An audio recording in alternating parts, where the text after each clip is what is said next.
90 সাল থেকে বক্তব্য দিচ্ছি বেটা, কোনোদিন কোরআন হাদিসের বাইরে কথা বলিনি। ঘন্টা কথা বললে 20 থেকে 30 থেকে 40 থেকে 80টা হাদিস অনুবাদ করি।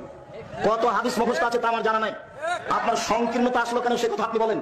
ইমামের পিছনে সূরা ফাতিহার ব্যাপারে দুই প্রকার হাদিস রয়েছে, পড়া যাবে আবার যাবে না। কোরআন ও সহিহ হাদিস। শুকরিয়া, জাযাকুমুল্লাহ খাইর। সূরা ফাতিহা পড়ার ব্যাপারে দুই রকম হাদিস রয়েছে, কথাটি ঠিক নয়।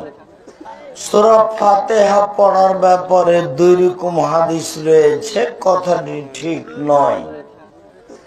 যেখানে আল্লাহ রাসূল বলেছেন যে আল্লাহু আকবার যখন বলবেন আর যখন কিরাত করবেন তখন তোমাদের চুপ থাকতে হবে, মর্মে যে মুসলিম গ্রন্থে হাদিসটি রয়েছে, এটা চুপ থাকা মানে আরো একাধিক হাদিস দ্বারা প্রমাণিত যে সূরা ফাতিহার পরে চুপ থাকতে হবে। কেন? মুসলিম গ্রন্থে আবার যখন এই হাদিসটা এসেছে, আবু হুরায়রা রাদিয়াল্লাহু তাআলা আনহুকে জিজ্ঞাসা করা হলো যে আমরা ইমামের পিছনে সূরা ফাতিহা কেমন করে পড়বো, তখন তিনি বললেন যে ইমামের পিছনে চুপে চুপে পড়ো, মনে মনে পড়ো। তো আবু হুরায়রা রাদিয়াল্লাহু তাআলা আনহু সেই কালে বললেন যে মনে মনে পড়ো। তাহলে আবু হুরায়রা রাদিয়াল্লাহু তাআলা দুটাই হাদিস জানতেন, তিনি কি করে দুটাই হাদিসের সমাধান এইভাবে দেন? নিশ্চিত আপনাকে বুঝতে হবে এটাই সমাধান যে একটা হাদিসে পড়তে বলা হয়েছে, একটা হাদিসে নিষেধ করা হয়েছে, এ কথা ঠিক নয়। যেখানে নিষেধ করা হয়েছে সেখানে ফাতিহার পরে, ফাতিহা কোনো হাদিসে নিষেধ করা হয়নি।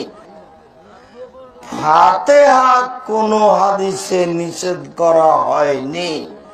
ফাতিহা কোনো হাদিসে নিষেধ করা হয়নি। এই জন্যই হাদিসে এসেছে ফাতিহা ছাড়া সালাত হবে না, সূরা ফাতিহা ছাড়া সালাত হবে না।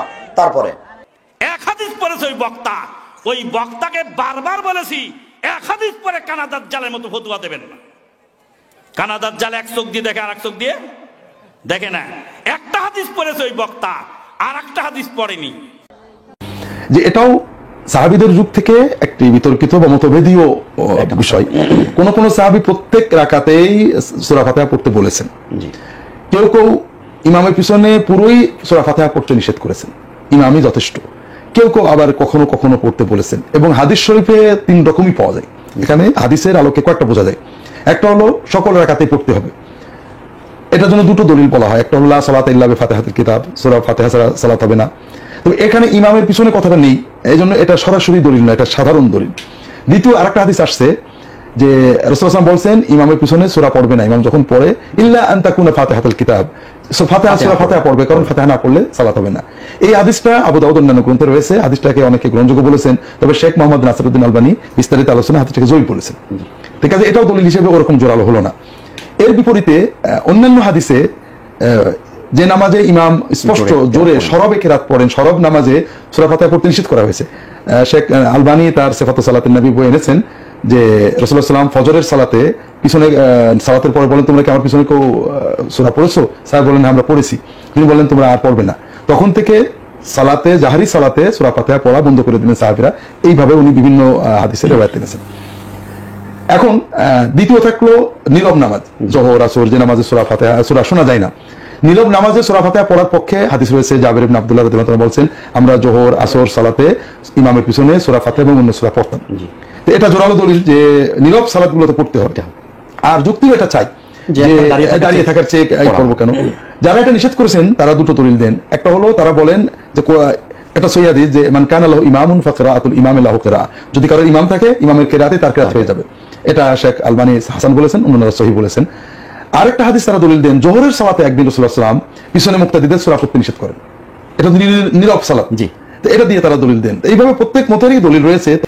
সুন্দর, আলহামদুলিল্লাহ। আমরা মোহতারাম নিয়ে অনেক বিতর্ক হয় আমাদের সমাজের মধ্যে, বিতর্কটা মনে হয় করার কোনো সুযোগ। বিতর্কটা সবচেয়ে আপত্তিকর। অর্থাৎ কেউ যদি ইমামের পিছনে সকল নামাজে সূরা ফাতিহা পড়েন এটার পক্ষে দলিল আছে, কেউ যদি কোনো নামাজে না পড়েন এটার পক্ষেও দলিল আছে, কিন্তু বিতর্কের কোনো দলিল হাদিসে আমরা পাইনি। এটা একটা পুরো নাজায়েজ কাজ। এখানে একটা কঠিন বিদআত আছে, সেটা হলো সুন্নতকে অস্বীকার করা, যে বিষয়ে একাধিক সুন্নত প্রমাণিত। জি, এটা হলো ফিকহের প্রায় সকল বিষয়। একামত 2 বার না 1 বার, ঈদের তাকবীর 12 না 6, আপনার সূরা ফাতিহা পড়তে হবে বা হবে না, আর রফল ইয়াদাইন করতে হবে বা হবে না, এই বিষয়গুলোতে যে কোনো নিরপেক্ষ গবেষণায় দুটো সহিহ হাদিস রয়েছে দুই পক্ষে। আমরা এখানে ইমানের দাবি হলো দুটো সুন্নতকে মেনে নিয়ে, যেখানে দুটো সহিহ হাদিস আছে। আমি হয় দুটো আমল করব অথবা যে কোনো একটা আমল করব, কিন্তু চেতনায় বিশ্বাসে আরেকটা সুন্নতকে স্বীকার করব। আরেকটা সুন্নতকে অস্বীকার করা এটা চেতনার বিদআত। অর্থাৎ আমি রাসূলুল্লাহ সাল্লাল্লাহু আলাইহি ওয়াসাল্লাম প্রমাণিত সহিহ একটা সুন্নতকে মানে আমি একটা মানছি ঠিকই, কিন্তু অপর পক্ষেরটা আমি অপর পক্ষ নয়, মানে অপর রাসূলুল্লাহ সাল্লাল্লাহু একটা সুন্নাত, রাসূলুল্লাহ সাল্লাল্লাহু এটা কোনো পক্ষ টক্ষ নয়। আল্লাহ রাসূলেরই আল্লাহ রাসূল সাল্লাল্লাহু আলাইহি ওয়াসাল্লামের আরেকটা কর্ম যেটা সহিহ সনদে প্রমাণিত, সেটাকে আমি আমি- বিভিন্ন যুক্তি দিয়ে, যেমন একজন আমাকে বলছেন ইসলাম তো দুটো হতে পারে না, চারটে হতে পারে না, ইসলাম তো এক। আমি বললাম যে এটা তো আপনি তথ্য বললেন, বাস্তবে আমরা দেখছি রাসূলুল্লাহ সাল্লাল্লাহু আলাইহি ওয়াসাল্লাম কখনো কখনো দুটো, তিনটে, চারটে সহিহ হাদিস রয়েছে। তিনি বললেন এক্ষেত্রে একটাকে আমরা গ্রহণ করব, যে সাহাবী রাসূলুল্লাহ সাল্লাল্লাহু আলাইহি ওয়াসাল্লামের সাথে বেশি দিন থাকতেন, ওটা নেব। আমি বললাম এটাই তো সুন্নাত ইনকার করা। জি। একটা হাদিস সনদগতভাবে সহিহ, আমি সাহাবীরকে একটা দোষ দিয়ে এটাকে বাদ দিয়ে দিলাম, দিয়ে দিলাম। এটা তো তাহলে সুন্নাত থাকবে না তো।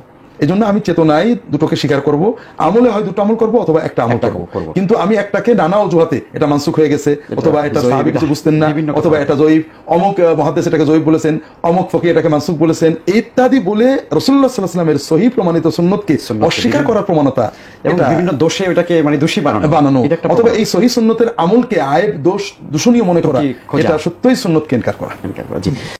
এক হাদিস পড়েছে ওই বক্তাকে বারবার বলেছি এক হাদিস পরে কানাদার জালের মতো ফতুয়া দেবেন না। কানাদার জাল এক চোখ দিয়ে দেখে আর এক চোখ দিয়ে দেখে না। একটা হাদিস পড়েছে ওই বক্তা, আর একটা হাদিস পড়েনি।